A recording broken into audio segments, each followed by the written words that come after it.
Jangan karena ingin mengejar kedudukan yang tinggi lalu jilat atas injak bawah. Nggak mempan jilat, dukun dipakai.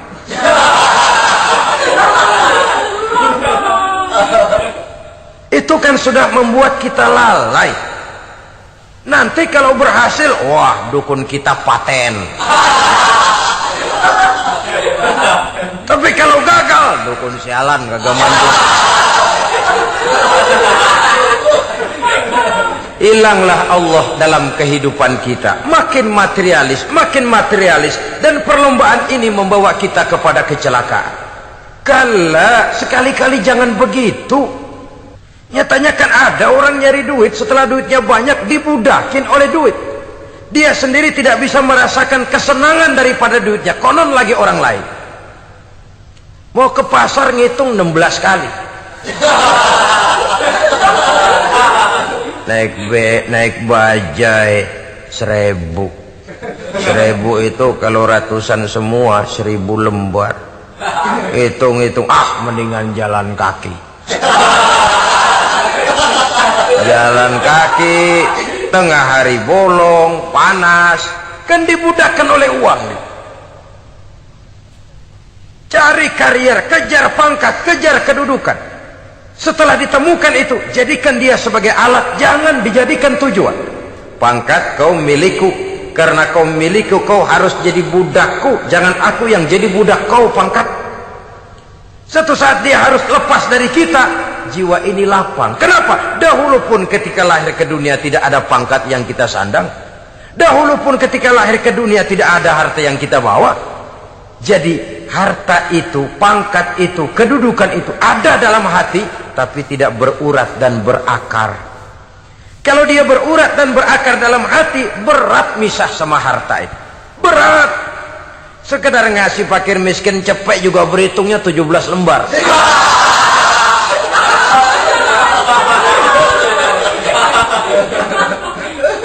Dengar di kantornya mau ada mutasi, pindah dia dari tempat basah ke tempat kering, baru berita burung udah meriang duluan. Ini nanti bagaimana, itu nanti bagaimana, ini nanti bagaimana. Kan tidak jarang orang yang kena apa istilah kerennya zaman sekarang itu post power syndrome. Post power syndrome ini pernah dianalisa oleh Nabi. Kata beliau, irhamu salasatan minan nas, sayangilah 3 macam manusia. Siapa mereka? Pertama, azizan zalla, orang terhormat yang jatuh hina. Ini yang sering terkena post power syndrome. Biasa kemana-mana dikawal, dihormati, datang ke tempat ini protokol siap, ini serba diatur semua, serba beres. Begitu jabatan selesai atau pensiun, habis orang gak indah-indah. Dia lihat orang diemin aja, orang diemin, orang tonton. Ini kalau nggak kuat mentalnya, itu kena post power syndrome. Akibatnya ya bisa jantungan, bisa leper, bisa darah tinggi. Ya penyakit-penyakit yang zaman dulu kita nggak kenal. Ini kan makin banyak dokter, makin maju ilmu kedokteran, makin aneh penyakit. Saudara hadirin yang saya hormati, post power syndrome kena apa yang dinamakan frozen emotional attitude. Tidak kuat menghadapi kenyataan. Azizan zalla, orang terhormat yang jatuh hina, itu sangat perlu dikasihani. Yang kedua, ghaniyan qad iftaqara, orang kaya jatuh miskin. Ini juga sama. Biasa hidup apa ada, serba ada, lalu harus hidup apa adanya. Ini kalau kurang-kurang kuat benar-benar memble ini.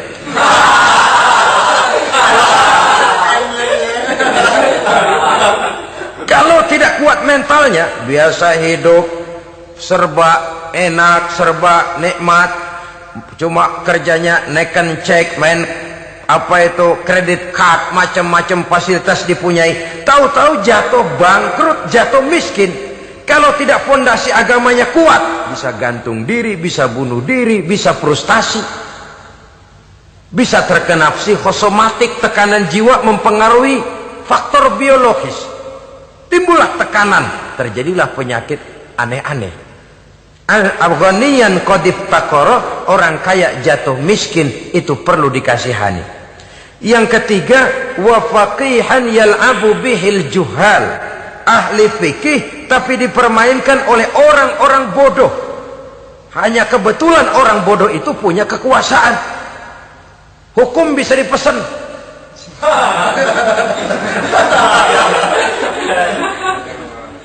Aturannya haram, Ustaz, ada haram dikit aja dah.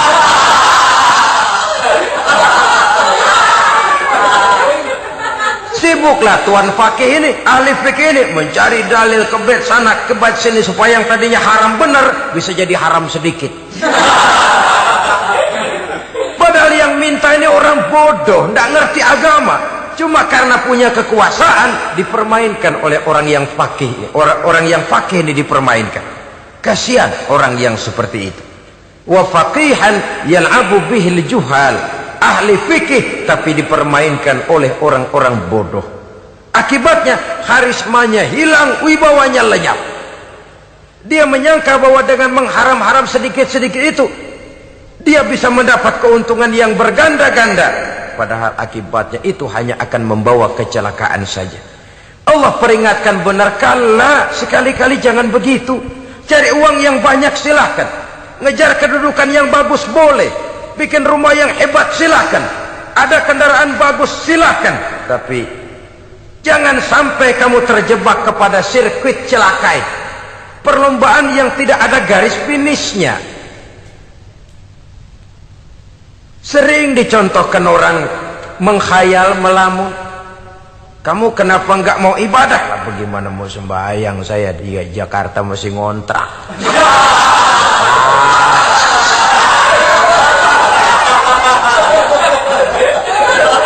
Bingung, tiap akhir tahun kontrakan habis. Kalau punya rumah sendiri walaupun kecil-kecilan, tenanglah saya ibadah. Baiklah, oleh Allah diberikan rezeki bisa bikin rumah walaupun kecil-kecilan. Sudah punya rumah sendiri belum juga ibadah, apalagi mulur lagi. Habis bagaimana mau sembahyang, rumah kecil banget. Pinggir kali asal hujan bocor ya.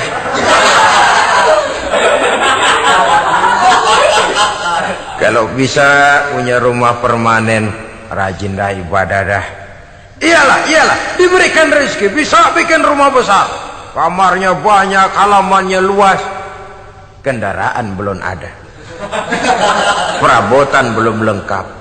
Sudah ada kendaraan belum kayak orang-orang, sudah kayak orang-orang masih sama dong, kudu di atas. Kapanlah selesainya? Kala sekali-kali jangan begitu. Jangan kamu mengumpulkan harta bermegah-megah membuat kamu lalai dari taat kepada Tuhanmu. Engkau tinggalkan rukuk dan sujud, engkau jauh dari masjid, engkau kering dari kehidupan beragama. Sebab itulah maka pembangunan fisik material tidak bisa dipisahkan dengan pembangunan mental spiritual. Tidak hanya cuma dalam teori, tapi juga harus dalam praktek.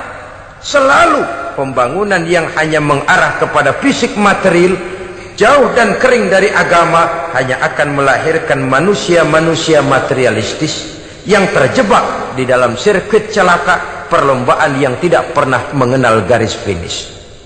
Sebab itu agama mengajarkan, orang kaya itu siapa sih? Yang banyak duit? Belum tentu. Yang kebunnya di mana-mana ngebelatak? Belum tentu. Yang pabriknya selebar-lebar? Belum tentu. Yang punya segala macam peternakan, dari peternakan gajah sampai peternakan kutu?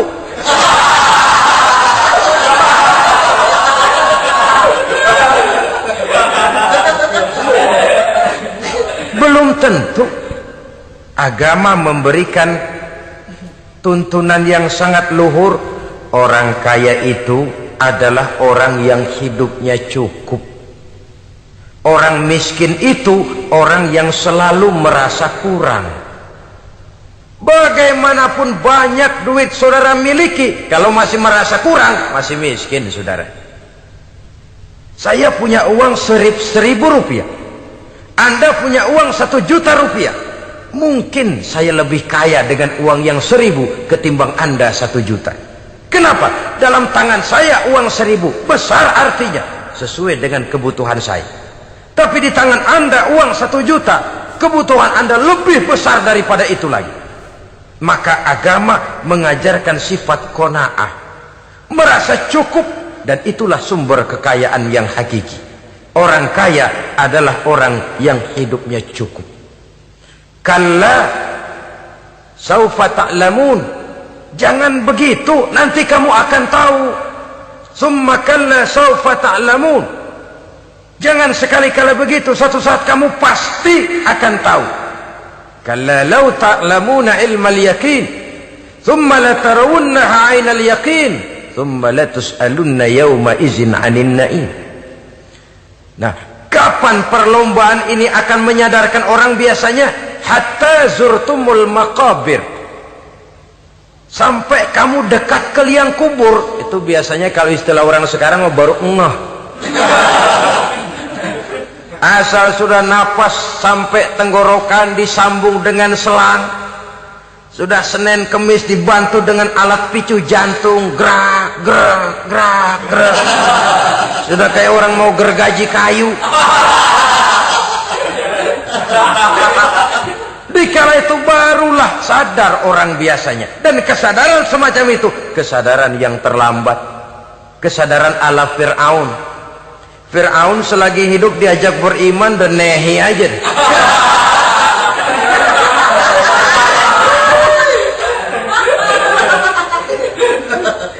Tapi ketika dia tenggelam di Lautan Merah bersama seluruh tentaranya, dikala napas hampir terputus, keluar ucapannya, amantu bi Rabbi Musa wa Harun. Aduh, kalau begini mah saya juga percaya kepada Tuhannya Musa dan Harun. Saya beriman kepada Allah. Lagi timbul tenggelam mau sekarat baru beriman. Hatta zurtumul maqabir, kamu telah lalai dari sebab bermegah-megah sampai kamu masuk ke liang kubur, dekat ke liang kubur. Kalimat zurtum di sini menjelaskan bahwa kubur itu tidak selamanya.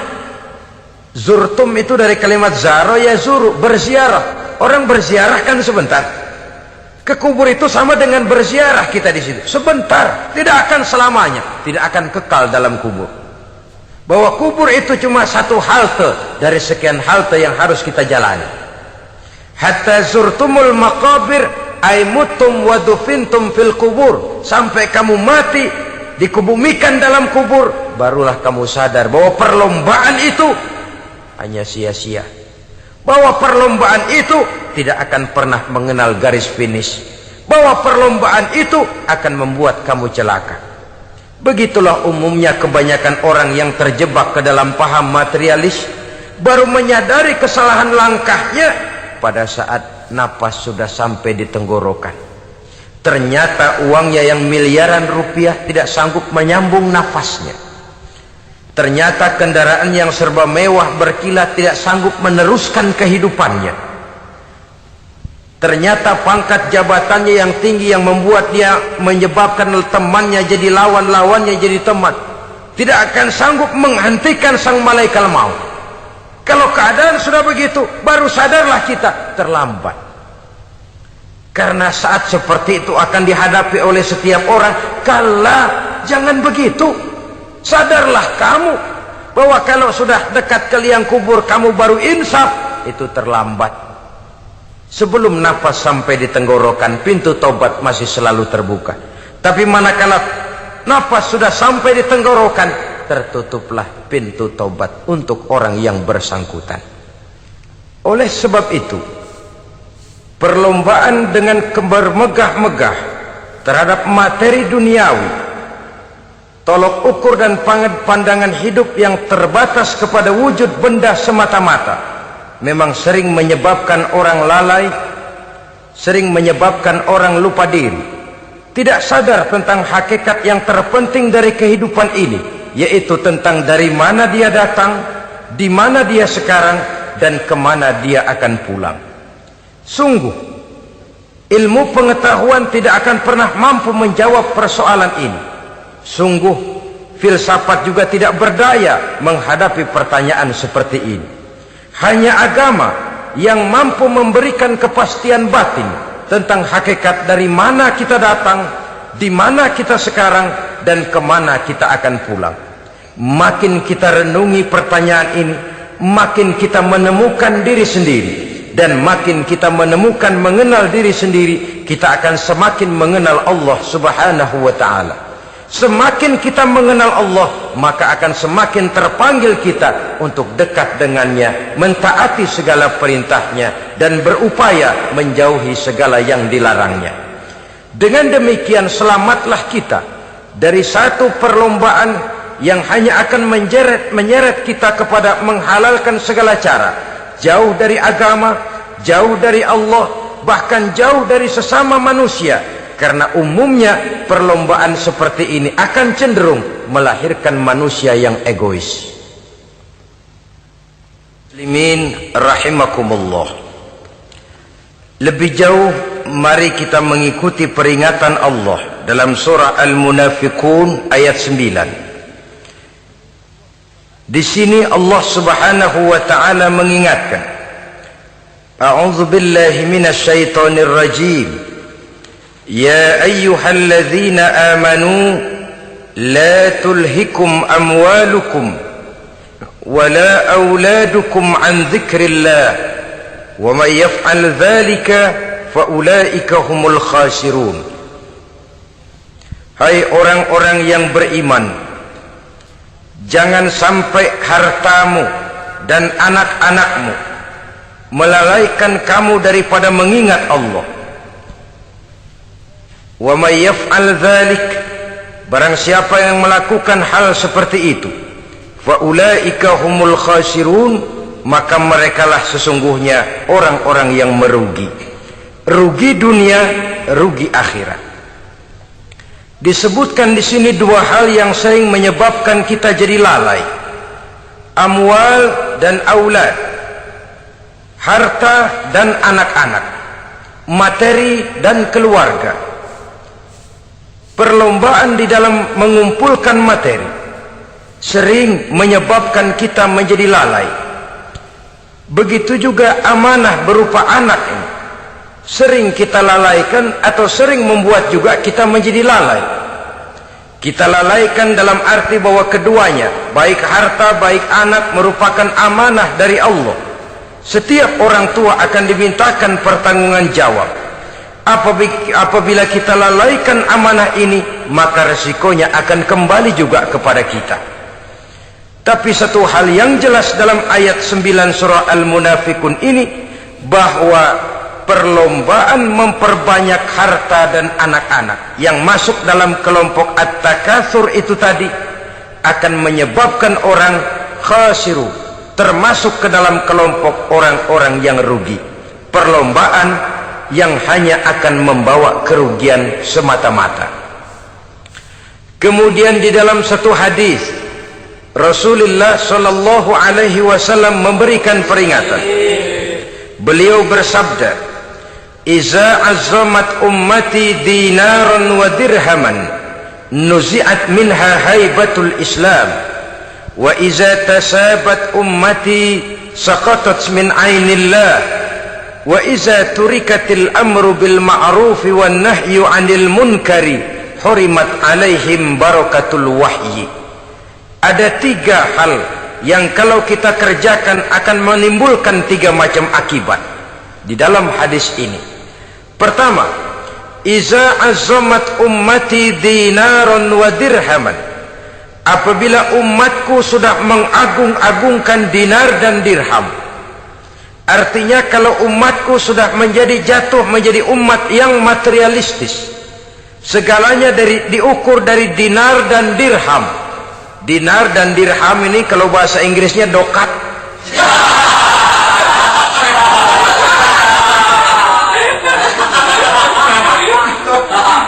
Segalanya diukur dari segi dinar dan dirham saja. Nuzi'at minha haibatul Islam, akan dicabutlah kehebatan Islam dari mereka. Memang ada kalanya kita berkata bahwa tanpa uang kita tidak bisa berbuat apa-apa.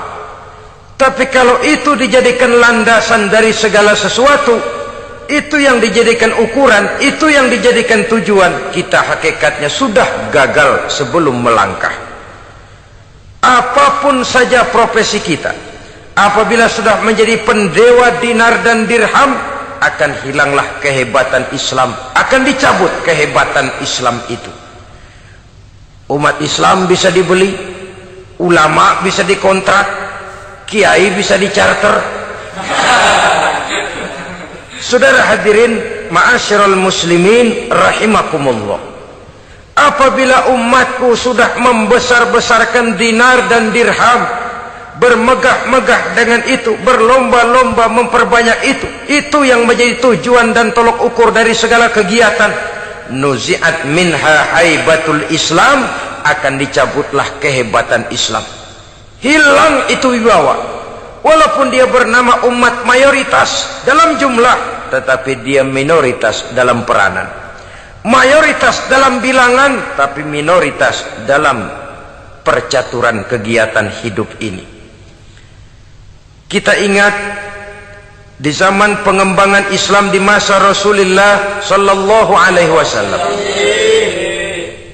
mereka berlomba-lomba mengorbankan dinar dan dirhamnya untuk kepentingan agama, bukan mengorbankan kepentingan agama untuk mencari dinar dan dirham.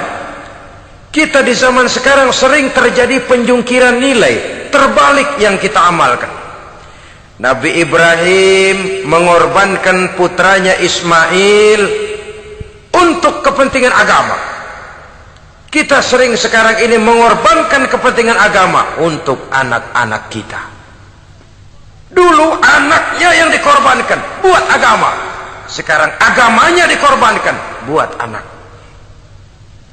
Dulu dinar dan dirham dibelanjakan untuk menopang agama, sekarang agama dijadikan alat untuk mencari dinar dan dirham. Saudara-saudara kaum muslimin rahimakumullah, memang apabila dinar dan dirham digunakan untuk penyangga perjuangan, itulah idealnya. Saya katakan tadi, dinar, dirham, uang, dunia cuma sekedar alat, bukan sekedar tujuan. Kita memerlukan alat ini. Membangun pesantren tidak cukup dengan semangat, membangun rumah sakit Islam tidak cukup dengan pidato, membangun masjid tidak cukup dengan semangat menggebu-gebu. Kita perlu semen, kita perlu pasir, kita perlu batu kali, kita perlu besi, dan itu semua beli. Tidak turun dari langit seperti turunnya embun di waktu pagi. Tidak mungkin rumah sakit Islam muncul ke permukaan hanya dengan simsalabim abracadabra.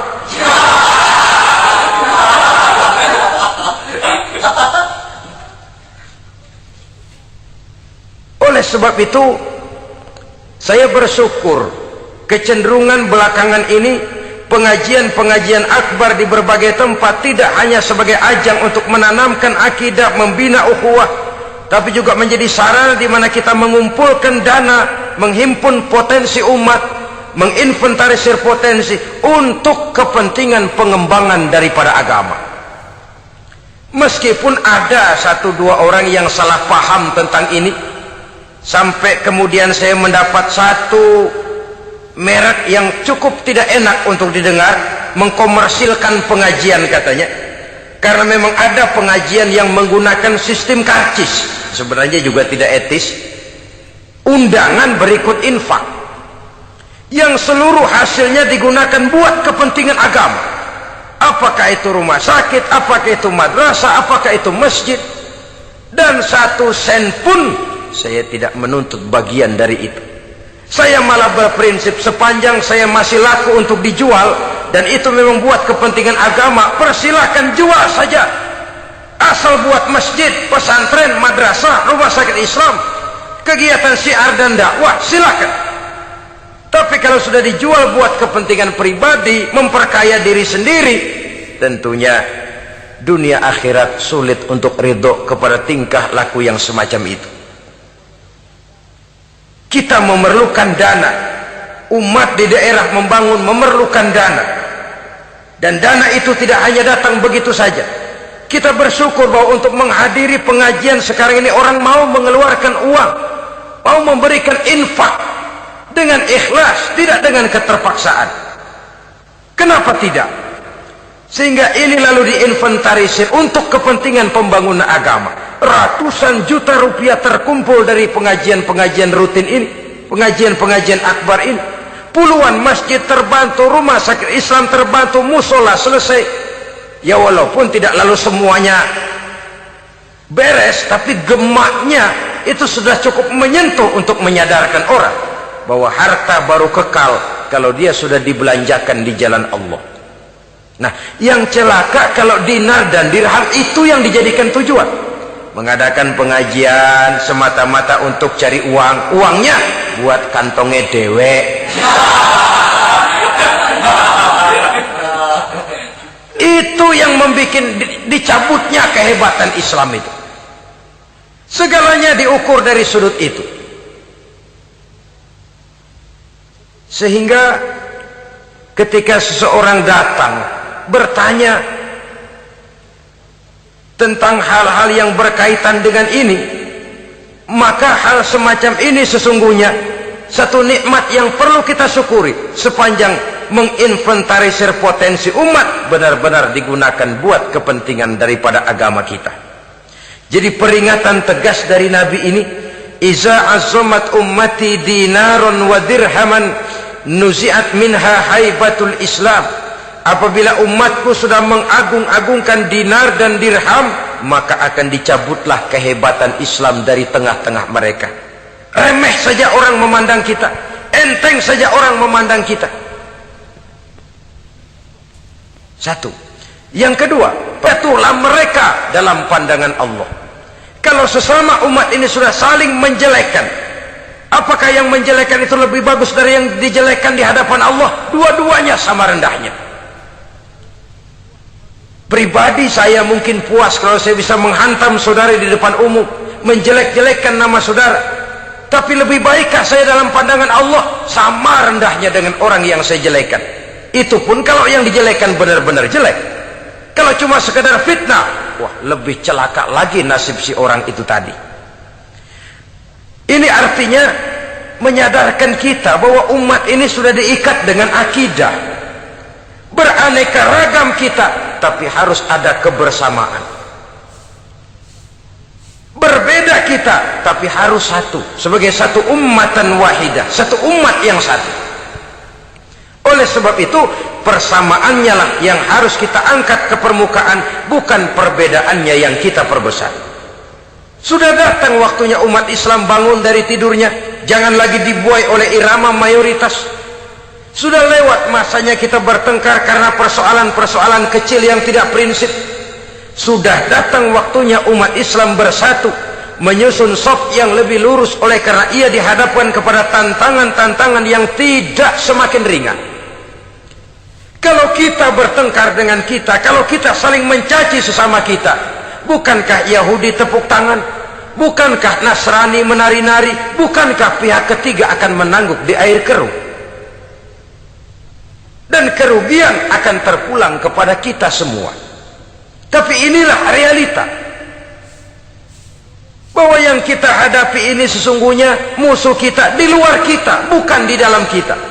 Apakah itu kemiskinan, kebodohan, maksiat, munkarat, ketidakadilan, kezaliman, kesewenang-wenangan, dan lain sebagainya. Yang musuh jadikan musuh, yang teman mari kita rangkul. Jangan terbalik, teman dimusuhi, musuh malah dirangkul. Maka berpesta poralah musuh-musuh Islam ini. Saudara-saudara kaum muslimin rahimakumullah, Nabi memperingatkan dengan tegas, wa iza tasabat ummati saqatat min ainillah. Jikalau umatku sudah saling mencaci maki, sudah saling berbantah-bantahan, jatuhlah mereka dalam pandangan Allah. Satu ayat menjelaskan, jangan sebagian kamu meremehkan, yaskhar, mengecilkan, menganggap enteng orang lain. Boleh jadi yang dihina, diremehkan, dianggap enteng itu nilainya lebih bagus daripada yang menganggap enteng. Dan hakikat segala sesuatu itu cuma kembali kepada Allah. Di sanalah penilaian finalnya. Manusia hanya melihat yang zahir. Makin banyak harapan hidup ini kita gantungkan kepada manusia, makin banyak kita harus bersiap untuk kecewa. Saudara-saudara kaum muslimin rahimakumullah. Kemudian yang ketiga peringatan dari baginda Nabi, wa iza turikatil amru bil ma'rufi wan nahyu 'anil munkari hurimat 'alaihim barakatul wahyi. Apabila amar ma'ruf dan nahi munkar telah ditinggalkan, maka akan hilanglah keberkahan wahyu, akan hilanglah keberkahan Quran, akan sirnalah keberkahan agama. Amar ma'ruf dan nahi munkar ditinggalkan, artinya di tengah masyarakat sudah tidak ada lagi yang menyerukan ini baik, ini tidak baik, ini halal, itu haram. Mari kita sholat, mari makmurkan taklim santuniyat.